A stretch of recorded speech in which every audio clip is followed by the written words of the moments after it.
So a couple of days ago I put up a Q&A and I thought what better place to answer your questions about my next watch or the most underrated watches or even rating your watches than my favourite place in the world. Why don't we do it in Iceland? I feel like there should be some montage music, something that really comes in hard right now.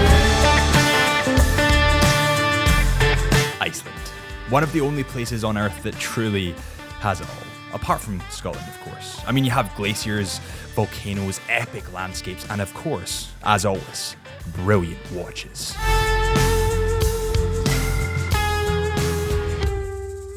You know, a couple of years ago when I started the channel, the vision was always to go to those places that make you feel free, that make you feel alive. Because sometimes it's not necessarily just about the watch, it's about where that watch can take you.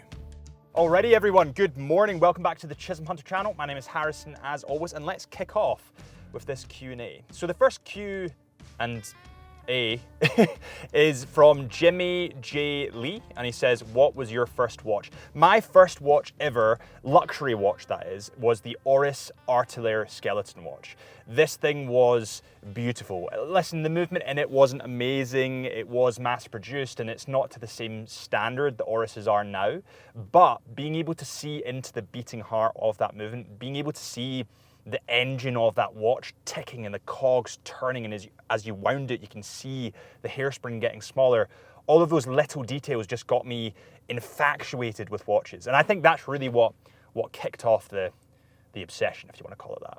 So the next question is from Punno1, and he says, watches you took with you, favorite thing to do there. So in terms of watches that I took to Iceland, I'm filming a Tissot chrono. It's the new-ish chrono with the olivey kind of green dial. It's really stunning actually, and obviously I brought the king, it has to be said. But apart from that, I would probably consider bringing like the Casio Mudmaster, because those rugged watches just work so well with this landscape. There's something that I love about the connection between watches and just beautiful, beautiful landscapes. It's almost like they just work hand in hand. It's the tool watch for the tool occasion. But let's go a bit further, see some beautiful landscapes, and then I'll answer some more questions. So we've actually got a bit of an issue. There's actually a river crossing up ahead. I've never done a river crossing, and everyone seems to be stopping out of nervousness. I think I'm gonna do it. And also I just found out today I'm not insured if I drench the car in a river crossing. So something that I didn't realize until after I filmed this video is, see all those little white specks in the river? Well, they are all other cars' registration plates. I am so dumb.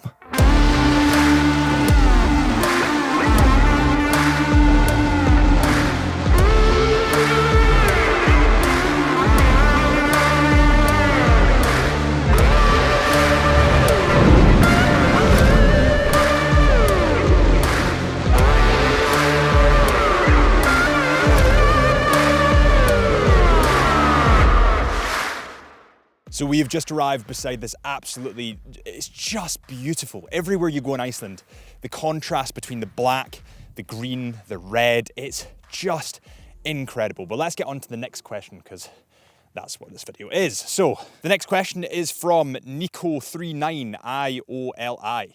And he says, what do you think about the new titanium Zulu time? That's from Longines. You can actually tell that I'm out of breath right now. I just climbed up a wee hill. But yeah, I absolutely love it. I think the Longines range is stunning. And honestly, every single watch that Longines are releasing at the moment are just bangers. I mean, look at the Hydra Conquest GMT. Look at everything they've released over the last 2 years. Everything slaps, everything's a banger. Longines are a brand that's getting it right, and shrinking that case size down to 39 in titanium with that really dark aesthetic, it's just a winner. Okay, next up we have a question from Andre_SCH89, and he says Tudor Black Monochrome, or Tudor Black Bay Monochrome, question mark. I'm guessing he is asking if I like that watch. I love that watch. Genius and beauty lies in simplicity. When you have a winning formula, you don't really need to change much. Maybe a second-hand color here and there. Maybe, I mean, Rolex is a perfect example of this. They change very little. They minutely change shades of green and everyone goes crazy because they have a winning formula to start with. So they don't really need to change that much, because why would they? It's so bloody good anyway. So yeah, I'm in love with the Black Bay Monochrome. I think it's an absolute banger. I think what Tudor are doing with their COSC and METAS certified movements at an affordable price is pretty unbelievable. And they're also very open about how they make their movements, how machines are involved. They're just powerhouses of watches at a relatively affordable price. The Black Monochrome, some people say it's boring, I say it's brilliant. So that's the car at the moment. Just look at this landscape. I mean, green against black, the mountains behind us. I'll show you more that are just over the hill over here that looks stunning, but it's just unbelievable. So here's quite an interesting one from Zach Akotam, and he says, do you ever wear anything other than the Seamaster 300 outside of review watches? Yes, I do. I definitely wear my Grand Seiko American exclusive. That is an absolute banging watch, and it is reserved for special occasions. It's more dressy. I kind of get anxiety every time I scratch it, even though that's not necessarily a bad thing. It's just kind of a hesitancy, an anxiety I have around wearing it. I definitely wear my Hamilton Khaki Field Expedition, absolutely 100%. There are a lot of watches that just haven't got much wrist time recently. I mean, the Moonswatch is definitely a big one. The Blancpain Scuba, the Scuba X watch, it's had no wrist time.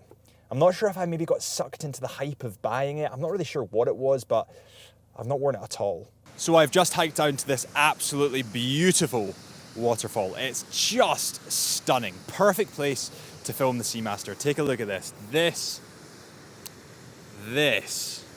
Oh, wow.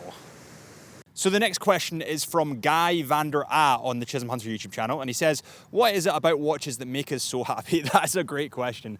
I've often pondered this one myself. So I believe it's about the community. A big thing for me was overcoming the anxiety to speak to someone. I've always suffered a little bit with anxiety. I've always been a little bit of a nervous person.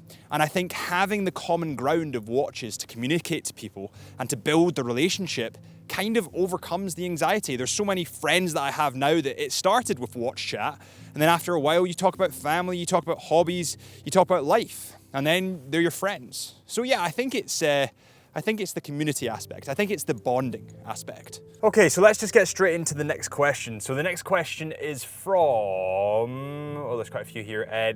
Nate Thompson 31, and he says, what has been your favorite story about a single photo?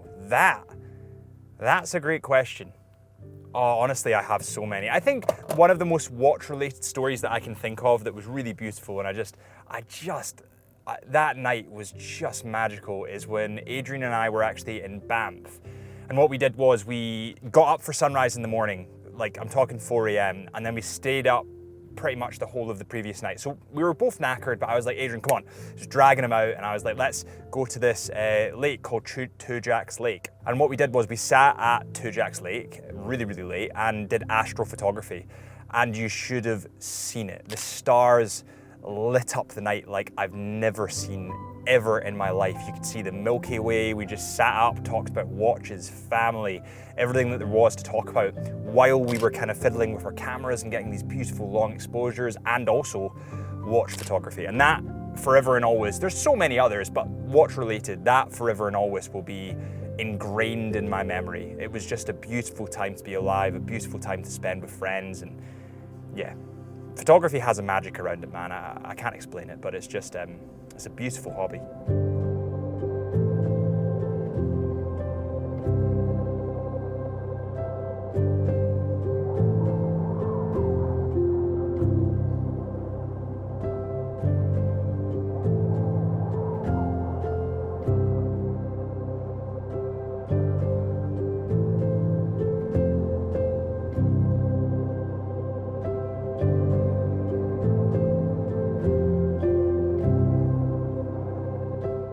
Okay team, so we did arrive at the next spot, but it's blowing a gale outside. I've been flying the drone around, it's some just stunning views, but let's get on to the next question. So Sherry Francis _ on my personal account, which is HB Life Lens, my photography account. She says, what is your favorite travel destination you have visited so far? I'm very, very lucky in that I've been to a load of destinations for photography, for videography, for watch vlogs. Honestly, a destination that I keep coming back to is Iceland. It's just got everything. The river braids, the colors, the contrast between the blacks and the greens and the sea and the lava, and it's just got everything. With that said, Scotland, where I live, You can't beat it. You can't beat it. I'd say Scotland and Iceland are a toss-up, but being biased, the Scottish always win. Okay, next up we have DVRS Watch, and he says, white dial Speedmaster acquired yet? No, but this is something that I wanted to touch on. So firstly, am I selling my Seamaster? No.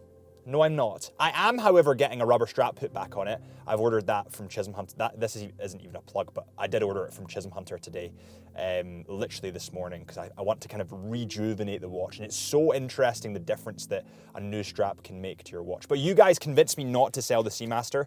So what I've decided to do is save up for the Speedmaster white dial. It's going to be a while of saving, but it'll be worth it in the end. And I want to reward myself for a special occasion. I don't want it to just be a watch that I buy because I want it. I want to celebrate something with it, have a link to it, an intrinsic link, a milestone, maybe 100K. I don't know. If we're lucky, it could be. So the next question is from it's not a le, it's a B, I'm dyslexic. It's Borigo87, and he says, what's your opinion on wearing a $50 to $100 watch daily and 5K for special occasions? If that's what makes you happy, mate, then go for it. The watch industry is subjective, and that's part of the reason why I love the watch industry, because it's a bit like art. You know, I like some things that other people don't. I'm sure a lot of people hate my photography on my personal Instagram, but I'm sure that I hope a lot of people like it. So it's subjective. If that makes you happy and you feel comfortable doing that, then yes, absolutely, go ahead. I would always personally wear a less expensive watch for my daily beater because you're not as nervous about it. And obviously theft in London's becoming a huge thing. But that doesn't always mean I'd wear a less expensive watch for my dress watch, which is a weird kind of, don't know what you call it. There's definitely a word for it. But wear whatever makes you comfortable, whatever you're happy wearing, it'll be fine. What are some alternatives to the Amiga Aqua Terra black lacquer? And any in the more reasonable price range? You could go for a Tudor Ranger. I know that's kind of a touchy subject and a lot of people don't talk about the Tudor Ranger. A lot of people think it's plain, but I personally don't. I think it's kind of similar to the Aqua Terra in a lot of ways, apart from maybe a little bit more outdoorsy. It's probably a little bit more dressy. I'm sure there's lots of alternatives to the Aqua Terra. I think Grand Seiko quartz models as well definitely draw a lot of similarities to the Aqua Terra and are that little bit cheaper. So there's definitely tons of alternatives. Definitely go for Grand Seiko quartz, sort of sporty elegance versions. They're great, and the Tudor Ranger could be one as well. Okay team, so it is blowing a gale and we're literally, I'll show you in a second, but we're in the middle of nowhere. So I'm gonna have to head back and then we'll cook dinner and we'll talk a bit over dinner, do some more questions over dinner. Like, look at this. This is where I am right now. There is legitimately no one around, and I'm in the middle of nowhere. Oh, guys, I have just driven I got up at 6 this morning, left at 6:30, and it's almost 9 p.m. and I've been driving. I've literally been on the road the whole day. My eye, I'm not sure if you can see that, but it's like super, super bloodshot at one side. But anyway, let's get into this cute little cabin. Let's have a cup of tea and let's talk some more watches. Okay. Look at this little cabin that we're staying in. Isn't this nice? Literally in the middle of nowhere. And I call it home. It's tiny inside.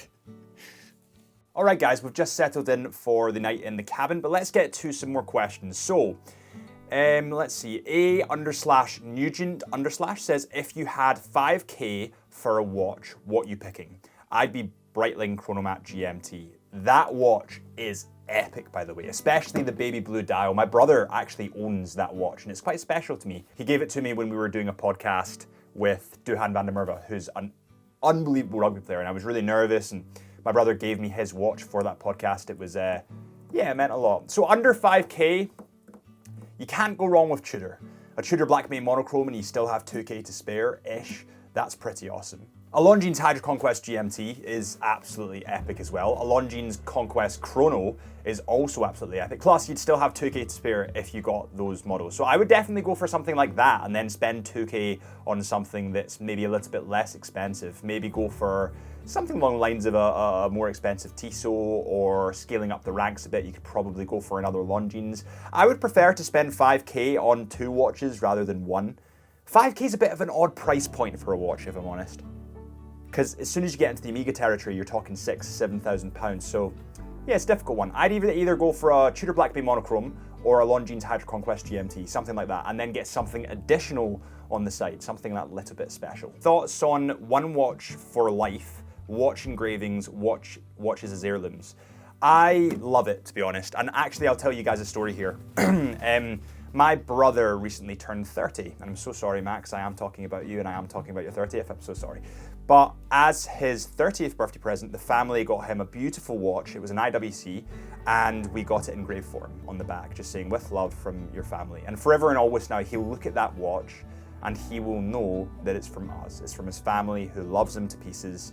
And I think that's really, really special, and that's something that can't be bought. Emotional connections like that just cannot be bought. There's no price on that. I mean, there's legitimately nothing that he would do to sell that watch. There's nothing that he even could do because it's personalized to him. So it means so much more than just the watch. It's the occasion, it's what we did, it's where we went on holiday, it's the family. It means so much more. So I absolutely love the idea of watches as more kind of emotional purchases, emotional pieces. And that's what I thrive off of. I think that watches should all be emotional pieces. And that's why I try to buy watches alongside an occasion, a special occasion. So the next one is from Dials_Crown, and he says Omega Seamaster 300 white or Tudor Pelagos 39. Purely out of my own bias, I'd go for the Omega Seamaster, but there's just too huge a price difference to even say. I mean, the Tudor Pelagos 39 is around about 3K, the Omega Seamaster is around about 6K. So there's just too big a price gap to really choose. I mean, personally, but purely personally, I love Omega, I love the Seamaster, I love the history, I love the marketing, I love the king, so I go for the Seamaster. Just to recap, guys, this was more of a fun episode. I feel like I quite enjoy the traveling watch-orientated stuff. It gets me out the studio and gets me doing what I love to do, which is photography. I'm not selling my Omega Seamaster. I've come to the decision I'm not selling it, and my next watch is going to be the Speedy white dial. I'm sure of it. Thank you guys so much for watching. If you have enjoyed, please hit that subscribe button. I'm gonna have a wee nap. I'm not gonna lie, I'm just knackered. It's a full day tomorrow as well, but I'll see you guys real soon.